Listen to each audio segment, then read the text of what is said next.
What's good, good people? Welcome back to Whole Views. Thank you for clicking the thumbnail. My name is Corey, and today we're going to be talking about John Wick Chapter 4.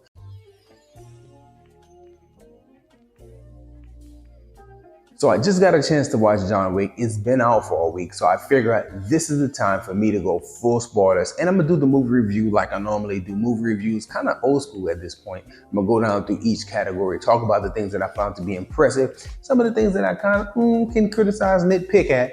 But overall, I really much enjoyed the movie. Looking at my score, it is an 8.4 out of 10. We're just going to do categories and talk about why this thing was so doggone good. Gotta start with the visuals here, because looking at John Wick, you don't get top-notch acting. You just don't. Like Keanu Reeves at this point in the franchise, and you can track it. You go back to watch 1, 2, 3, 4, like it gets more and more ridiculous to the point where certain elements of the story and certain elements of the world that these movies take place in is no longer reality. It might have started in reality, but at this point, we are very far removed from reality.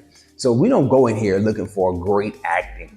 We go looking for amazing stunts, incredible fight choreography, and just different ways to visualize it. And you get some really, really cool stuff here. All the action sequences, there was a nightclub fight, which was ridiculous. Ridiculous, the fact that it took so long and it showed so much. There were the opening scenes, gunfighting on horseback. There was the traffic fight toward the end of the movie where they're throwing people in the path of cars, and these cars are just continuously going around in this huge circle in France, and it's just incredible the way that they choreograph things so well. And I know that there are CG elements, and I know that there are computer generated cars there. It's not all real cars. Regardless, they pulled off these stunts in an amazing way. And probably the most incredible scene that I saw visually when it comes to action was not just the fight choreography from place to place, but there was a scene in which they used dragon's breath shotgun shells. Now, I do Firearms Friday. I know about guns. Never could this have ever taken place in real life. But the fact that we see these shells being used, and not just used in a way where, they're setting people on fire, but when the camera tilts to the top and you see that top down angle of those shots, I don't think that I've ever seen an action movie where they use visuals with the rounds flying out, the flames flying out, hitting the enemies, and just tracking it for so long. There was a choreography that had to be done immaculately. The way that it was done so seamlessly as he went from room to room, just lighting people up. It was unique and it was incredible. And that's just like a summary of the visuals for the movie as a whole. It was very, very well done. Obviously, if you want to see action, this is a 10 when you look at the categories. The entertainment level of this film is incredible. It never gets boring, which also lends me to the pace. I pace this thing at a 9 out of 10 because even when the movie slows down a bit and you don't get as much action happening, you do get key pieces that will let you know where the action is going to be taking place next. And they don't waste any time with a whole lot of introductions and trying to reintroduce who characters are. This is the 4th film in the franchise. So at this point, there's no one that we don't know. Everyone that we have met thus far are players that we're familiar with. Now, there is the villain that we do have to be kind of oriented to, we have to know who he is, but we learn about him as we go. And he's not a big, huge part of the story. He drives the story through his actions, but he is not an essential element. But back to the pace. The pace is so well done. The fact that I never got weak or tired or bored at any point. I watched this movie pretty late in the evening, and it is a 3-hour runtime, and they use the entirety of that runtime to give you all the action they can give you. Up until the very last few scenes, stuff is happening. And that, to me, makes it feel as though it's very tolerable when it comes to watching the movie. When it comes to this score that I came up with, the only thing that's holding it back, in my opinion, from being a 10 out of 10 film is the fact that the story is kind of and the rewatchability at a 3-hour runtime is just, I can't see myself doing it. But of course, I do need to lay some caveats there. Rewatchability, I give it a 6. And the reason why I do that is because I do recommend it to anyone who enjoys action. And I would definitely be down to watch it again. But paying for it to see it in a theater and dedicating that much time in a theater I don't think I'm down for it. It's just so long. I'm definitely interested in watching it at home with the wife, who is an action junkie, but is one of those people who refuses to give up 3 hours of any day to watch any one thing. It'll probably take us about 4 hours to watch it because there'll be pauses to go to the bathroom, to get food, to do this, to do that.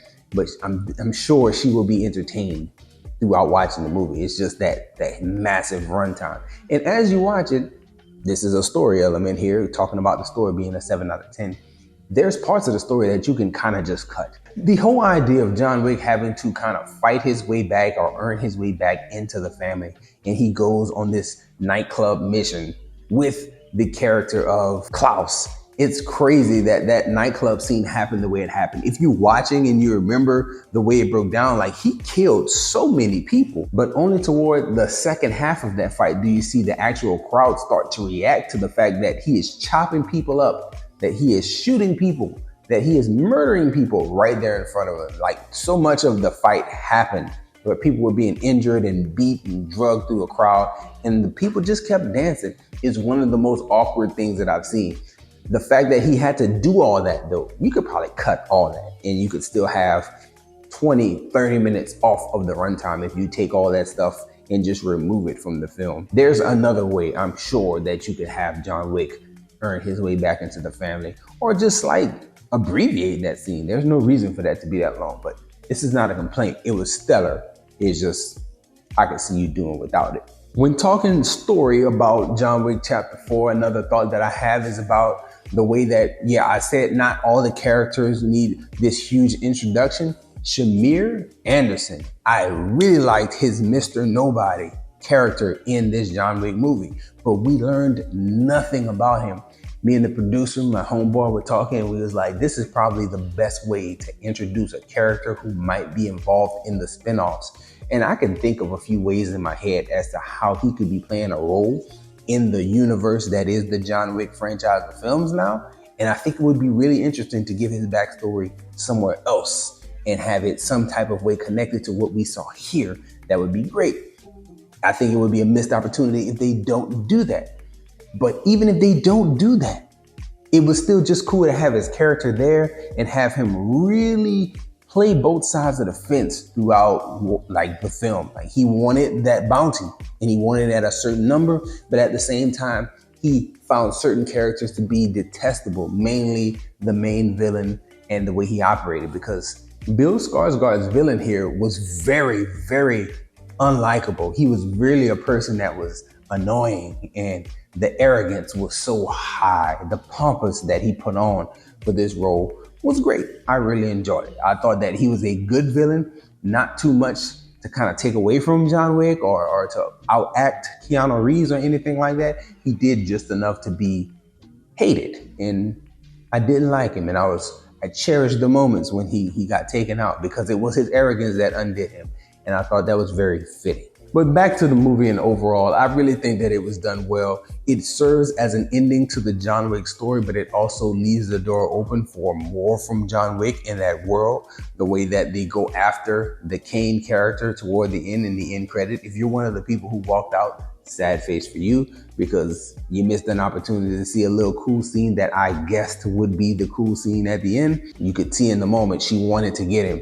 And the way Kane said, like, I'll be waiting on you. It's like, yeah, they're going to come back to that. That's going to be a thing on the back half of this movie. And when the credits rolled, it's like, that's going to be the tag. I knew it in my mind. But I thought it was well done. I thought everything about the movie was pretty doggone good. Just, it's ridiculous at this point. Chapter 4, we're the fourth one. We're going all the way when it comes to the action. We're just going to be done with the police. We're going to be done with flights and travel. We're just going to put the characters where the characters need to be, and we're going to let them do the things that we want to see them do on camera. And that was cool. I thought it was cool, man. It was a really, really good, fun ride. Also, one thought to get out right before the end here, Lance Riddick. We know he passed right as this movie was coming out. And the one thought that I had was, it's crazy that his character exited the franchise in the way he exited in this film, without them knowing. Like, I'm sure everything was done long before. It was a very small part he played, being shot in the chest in the beginning 10, 15 minutes of the movie. It's a very small part to be playing. So I'm sure that was done and locked up and finished long before anything ever became obvious that he was either sick or something could possibly happen, because we still don't actually know the details in which he passed away. No one expected that, but to see it happen on film and then also see a funeral for his character on film, knowing that the actor actually passed in real life, was, it felt a certain way. Like I felt more, because I knew not only am I not gonna get this character in prequel material that they might do, it's just the idea that, man, he's done here and he's done in real life, and it feels incredibly final. You know what I'm saying? And I don't like it. I don't like it. I don't like that feeling of finality. So that's it though. That's all that I have. That's all the thoughts. I really thought the movie was good. 8.4 out of 10. Very impressive.